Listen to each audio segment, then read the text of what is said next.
fancy intro music. Yeah! Woohoo! So the talk of the town is this new faction, right? And obviously we've gone over crewing in yesterday's video. If you didn't check it out, check it out. We've gone over the problems with the grind. We've done that in multiple streams. And obviously I look like an idiot because I passed along what I was told and it ended up not being very true, at least not for a vast majority of you. That is the 5 to 10 minute loop. All that aside, you know, the problems, etc., what's actually in here is actually really nice. And there are a lot of really good things in the Ex-Borg faction, assuming we can make the loop doable at some point. And that's what I want to kind of talk about today, is go over that and go over what's included in this. And then, of course, believe it or not, shockingly, we do, in fact, have a tool that you can use in my Discord. Now, it is incomplete. So real quick, I'm going to show it to you. It is incomplete. We are working to get all the information and put in and input. And I actually spent a good 2 hours a day inputting information based off things that y'all sent us, the screenshots based on your various levels. So if you happen to see this at the time of making this video, number one, please know the spreadsheet is available for all to use. Shout out to Blues and Mando. Oh, that's the same person. Shout out to Blue and Jules who put together this format, and all of our volunteers, myself, Silvas, Stewie, everybody else who puts in the data entry so that y'all can have this. And we can talk about it. If y'all need it, it is in the charge channel, my Discord, or just tag myself or Mod will help you find it. But let's talk about the faction as a whole in the beginning. So if you didn't know already, first thing that you want to do is focus on the particle beam delay and get that maxed. Doing that mission, and then of course doing your normal dailies will help you do that. And that one's not actually too difficult. Then many of you are going to move on to Zenny escalation, then finally critical damage floor. Those are for all improving the loop in the game. But beyond the loop, what can this actually do for you in the game? Well, let's just go all the way across the screen. We're going to go left to right and go through each column and talk about the value and what to focus on and what maybe doesn't have as much. So the Zenny scrap exchange is going to be something that in theory you're supposed to do every day. You see, I do have today's saved up, so I don't have to grind it today. We did a lot of grinding yesterday on stream as we've been doing these crew videos. So you want to pull this every day.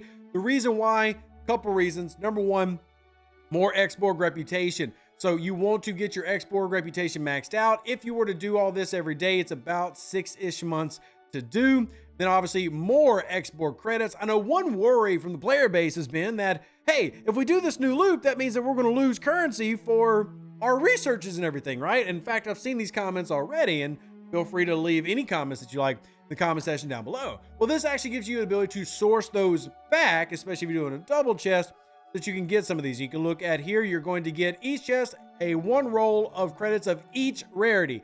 That means that you will get the reputation. If you double, you'll get double the rep, 2,500. But you're going to get at least one of these, at least one of these, at least one of these, at least one of these. So this is something meant to be pulled every single day. And that means that you could even, if you wanted to, use the trade down refinery if you wanted to use the trade down refinery. So now let's move over to the Zenny bounty exchange. This is what you get for hitting the traders. We talked about the importance, the value of the traders, how they pay out so much more of the currency. They're also going to give you these helmet looking things. These are called Zenny bounties. This will give you more rare and epic, as well as the Ex-Borg emblems, and that stays the same regardless of level. Again, these are some of the things that we have got mathed out here on the spreadsheet. Some of it is missing, so if you're doing to help out, feel free. Some of the main ones we do have right here. Some of the bigger things like the material exchanges we're still working on, but as you can see, we're slowly adding all of those in. Like I said, we spent some hours a day putting in that. So let's keep on moving. Then you have the material exchange. This could be a big one for you. Again, more materials is more better. Now, early on, you're probably going to save your uncommons and stuff to work on favors. Typically, we always focus on favors first, and then we'll get to materials, ship parts, etc. We'll do that after.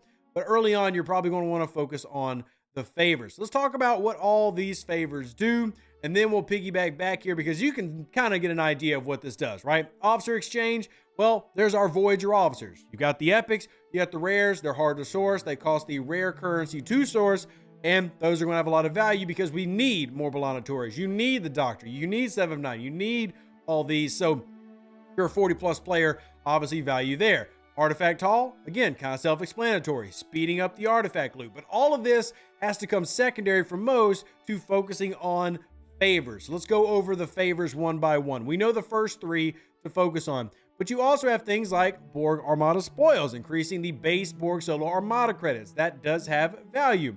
Wouldn't be a priority for me though. Move on down here, increases the broken G4 and G5 parts drop. The plunders, I would say, are very low priority to focus on. We'll talk about what those cost in a second. That is also in the chart, by the way. So just quick FYI, show you the chart again. We do have what all of these actually cost from what we have so far in the chart. And this will get continually updated. So if you're watching this, say 2 weeks from when this came out, which is actually the 11th of January, this will probably be completely filled out. So don't worry if it's missing things at the moment. We will get the chart completely filled out. So let's continue on what the value is. Plunders don't really have much value, including the Galaxy Plunder, but Monavine Barrage Amplifier. This is making your Monavine more effective against all targets. Okay, 35% bonus, we'll take it. Defensive repair stance while defending on a capture node against other players. At each round, repair 30% of hull taken in the previous round. So basically extending your life for things like your sarcophagus or your big battleships that you place in territory capture. That one can have value for specific people. In fact, these protocols all basically do the same thing.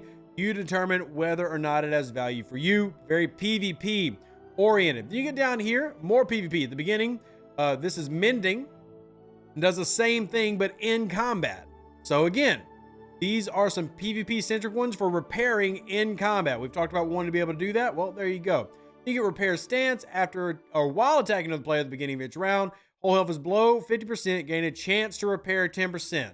So another PvP based repair. But it's not just that, by the way. So let's skip down past these because I would call everything that's PvP related low priority. Very tiny priority. Big priority is going to be starting right here. Choice material construction. Increases base cost efficiency for G4, G5 mats. This is super valuable. Again, we talked about how like the Stella loop, time, greedy, blah, blah, blah, but you still love to do it for the efficiency researches. Right there. Choice material construction, there's big value in that. For some of you, the repair is going to be big value. Right, this, or the construction for resource is going to be very valuable for you in the 50s to give you a big bonus to make the cost of upgrading those buildings cheaper. Then you have down here where we have axionic servos getting a boost to how much you get there. Then we have the survey cost reduction for survey parts. We've got a explorer part reduction for grade 4 and grade 5. We've got battleship, interceptors. These are super valuable. This is something that gives a lot of efficiency to your buildings and ships in G4 and G5. These have to be the priority. Like those have got to be the things that you focus on working on getting those maxed out. And just to remind you of the various costs of those, I will put it back on the screen here just a second. They are going to start with common Borg materials. So you can see that on the screen right now. If I come down to these, see how they take the commons for these, which I like. So 1670, that would actually help my Katinga, for example, in terms of my ship parts. But for your general cost of where these are, here we have them at the moment. We know that it comes to uncommons. I'm going to assume that it's going to become rares at this point, maybe even epics. Not a ton of epics, but we see the choice material construction we know maxes out with epics. So one thing to keep a note here, a feature I like about this faction is the trade down. So let's say that you have got rares that you're not using. Now, I'm not going to do it right now, but I can trade rares for more uncommons to do things with. I can trade epics for more rares. Like if I had a bunch of epics and I had bought the favors I need, I'm going to trade them for rares so that I can get more of the officer exchange. Or come in here, use my uncommons, get more ship parts. So the value here is this, once we can get the loop not being ridiculous, there's a lot of value for you as a player in the G4 and G5 areas to greatly speed up your progression in the game. Efficiency research is making things cost less and then helping you get materials, ship parts, officers, etc. faster, artifacts faster, and that has a lot of value. This one is big because we all desperately need catalysts. This is a huge bottleneck for your FTs. So if you haven't already, check out the spreadsheet. I will have it in our Discord. I'll even link it in the comment section down below. Just warning ahead of time, it's only been 48 hours, so it's a bit incomplete. But we have been putting in all the information. We have, for example, all of these kind of turned in and finished out. We've got a lot of the Zindi scraps finished out, and we're working on all these. These will all be done within the next week. So please understand work in progress. And a big thank you to those who helped put this together. If you have any questions about this, again, the big value in this are the efficiencies, the materials, the ship parts, the officers, the forbidden technology progression. This is speeding up a lot of older loops and making things more accessible. It's got to make its own loop not so ridiculously bad. Live long and plunder. Stay safe with the Space Cowboys. Deuces. That's me. Catch you on the next Star Trek League Man video. If you have any questions, as always, well, just ask. And we'll see you on the next one. I'm out. An even better outro than the intro. For the Empire and glory to your house.